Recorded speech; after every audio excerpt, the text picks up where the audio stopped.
La historia del Grupo Camao es una historia vinculada a toda la efervescencia político-ideológica de los años 60, 70, ¿no? En los que la juventud latinoamericana más sensible estaba convulsionada con la idea de la revolución posible. Cuba se había liberado, era un país socialista.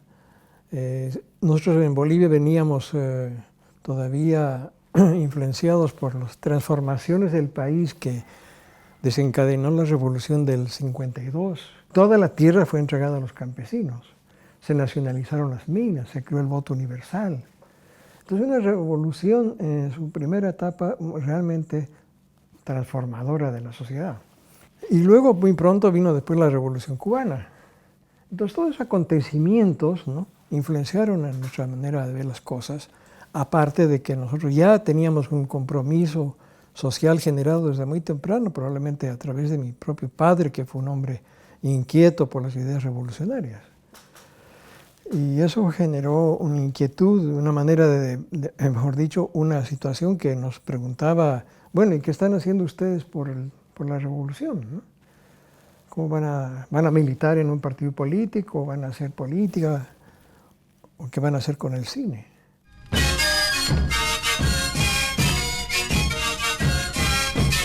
Fue pues una búsqueda porque nosotros empezamos a hacer un cine junto al pueblo, como lo llamamos, pero aplicando la narrativa que habíamos aprendido, la narrativa occidental, el corte, el primer plano, el gran primer plano, toda la terminología y toda la narrativa europea, norteamericana, individualista, influenciada por la cultura occidental individualista.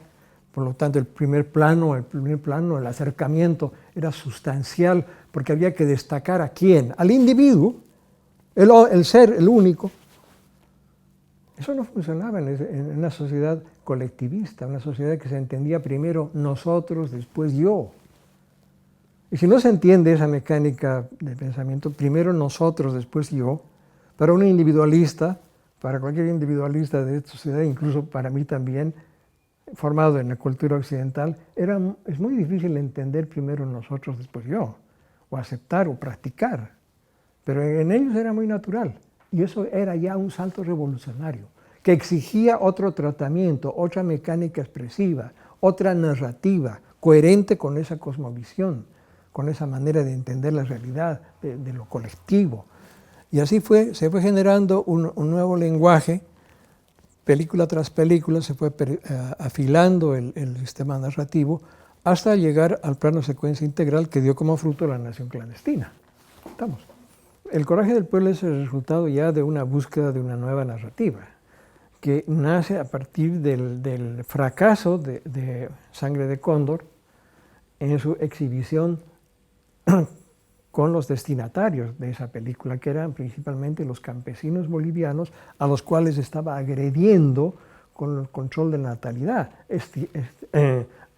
operando sin consulta y esterilizando a las jóvenes mujeres campesinas del país. Pero Yahuarmaco está todavía filmada, está concebida en su guión, en su trabajo actoral y todo eso, como una película, como cualquier película de afuera, ¿no? Basada en el primer plano, en los cortes, en el lenguaje europeo del cine. Y esa película tuvo un enorme éxito afuera, ¿no? Tuvo una cantidad de premios impresionante, una repercusión en la prensa. Bueno, sirvió políticamente porque la denuncia que hace la película conmovió no solamente a la sociedad boliviana, sino preocupó al mundo, porque cuando se estrenó en Venecia y ganó un premio como el Timón de Oro, al frente nuestro teníamos 800 periodistas de todo el mundo atentos a lo que iba a decir. Y aproveché para denunciar al mundo lo que estaba pasando en el país. Y en el Coraje del Pueblo ya empezamos a utilizar el protagonista colectivo, ¿no? Empezamos a desarrollar el plano de secuencia, todavía no integral, pero el plano secuencia. Bueno, fue todo un proceso, ¿no?, de búsqueda, de entendimiento de cómo debía ser el lenguaje, hasta que culminamos con la teoría del plano secuencia integral. Es decir, el plano secuencia integral tiene que ver con la cosmovisión del pueblo andino. Aquí no tenemos un pueblo andino, ni en Chile, ¿no? Ni en Uruguay, ni en Brasil. Entonces cada país, cada sociedad tiene que encontrar su lenguaje.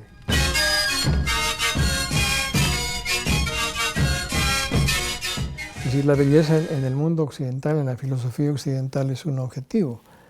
Y en el mundo andino, en las culturas andinas, no es un objetivo, es un medio para plantear y expresar la sociedad. Por eso en las culturas de Tiahuanaco, en las culturas más importantes del continente, como la de Tiahuanaco, no hay protagonistas, no hay artistas conocidos o que han dejado una cultura a los cuales se les ha rendido un culto. El culto es lo colectivo, es la sociedad. Y la belleza, ¿por qué también? Porque no se trata de hacer panfletos. Para poder llegar a la gente hay que conmoverla, hay que interesarla.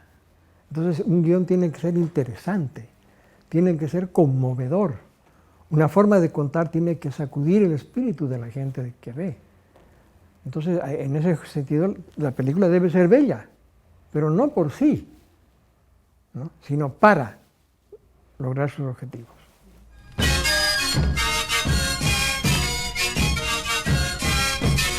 Simplemente es un reconocimiento al papel estratégico, extraordinario, humano, que juega la mujer en la sociedad. Y en el caso de Bolivia, las mujeres han sido protagonistas de muchos eventos y hemos tenido mujeres admirables a lo largo de toda la historia boliviana. Y nosotros rendimos un homenaje a esa mujer boliviana que ha hecho parte fundamental de la historia del país, como doña Juana Azurduy, una mujer muy poco conocida por la sociedad. ¿Y debido a qué? Eso hay que preguntarse, ¿por qué un personaje como ella no se conoce bien en la sociedad latinoamericana? Por ejemplo, una heroína que no es solamente de Bolivia, de la Argentina, es una heroína del continente. No hay una heroína en la lucha por la independencia que alcance la magnitud de doña Juana Azurduy. Quiero entrar en la guerra. Como Rabona. Como Rabona, no, como combatiente, mierda.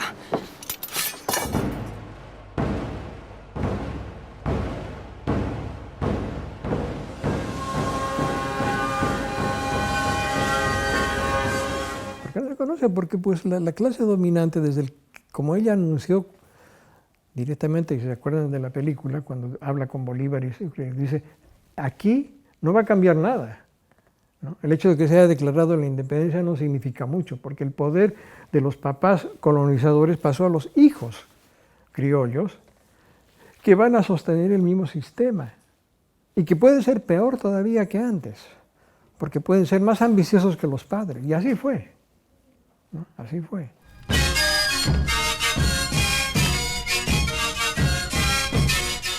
Para los que heredaron el poder colonial, que montaron la república, la presencia de los indios era inquietante, porque en ese tiempo el país tenía un 80-85% de población indígena y la población blanco mestiza era pues el 15%, 10% tal vez de mestizos y 5% de blancos, que eran los que manejaban el poder. Y para esa minoría ridícula, la presencia de 85% de población indígena era y constituía para ellos siempre un gravísimo peligro. ¿Cómo contenerlo? Entonces elaboraron toda una política y durante 130 años los indios estuvieron prohibidos de aprender a leer y a escribir, por ejemplo, ¿no? Entre otras medidas que se tomaron. Además se los cargó con gabelas, con tributos, con impuestos, o trabajo gratuito, esclavista en las haciendas. Se intentó desarticular de muchas maneras, desde Toledo, con medidas para destruir las comunidades y desarrollar la propiedad privada e individual. Fueron políticas sucesivas de gobierno tras gobierno intentando desorganizar, destruir la comunidad. Ese factor de control de la sociedad mayoritaria tuvo consecuencias gravísimas y si pudieron salvarse las identidades es porque ellos elaboraron una hábil estrategia de resistencia. Ellos no perdieron su identidad, se dieron cuenta que la mejor manera de sobrevivir como sociedad, como pueblos, era conservar su propia y defender su propia identidad cultural.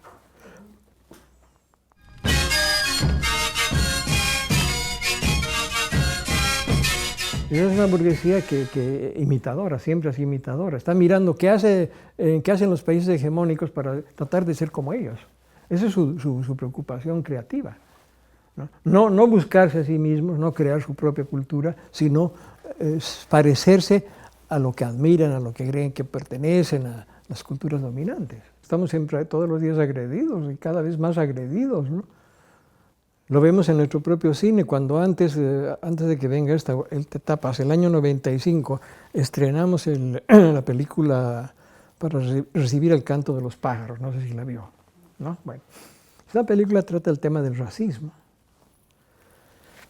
Y tuvimos en una sola sala 142,000 espectadores, que para una ciudad de La Paz que tiene 1 millón de habitantes es el 14%, ¿no es cierto? Es mucho. Si con Juana llegamos a 32,000 espectadores en todo el país, no en una sola sala, que se ha dado en todo el país, 32,000 espectadores contra 142,000 de una sola sala. ¿Qué quiere decir? Que hay una buena cantidad de público que podía potencialmente ir a ver Juana, pero ya no le interesa. Ya está ocupada.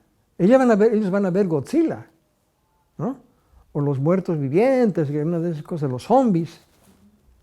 Porque hay una agresión cultural funesta que nos está condenando. Porque hay el monopolio de la exhibición que impide que tengamos acceso al buen cine.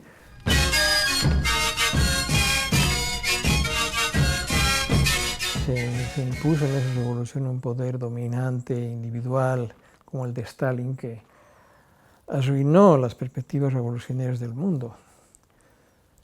Pero los maestros soviéticos como Kuleshov, como Pudovkin, como Eisenstein, marcaron, ¿no?, los parámetros más importantes del lenguaje del cine, del lenguaje basado en la imagen, en la yuxtaposición de dos distintas imágenes que dan nacimiento a un concepto que no está contenido en una de ellas, sino solamente nace a partir del encuentro de dos distintas escenas.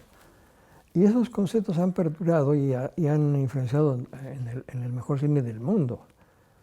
Creo que eso tiene vigencia y tendrá vigencia siempre.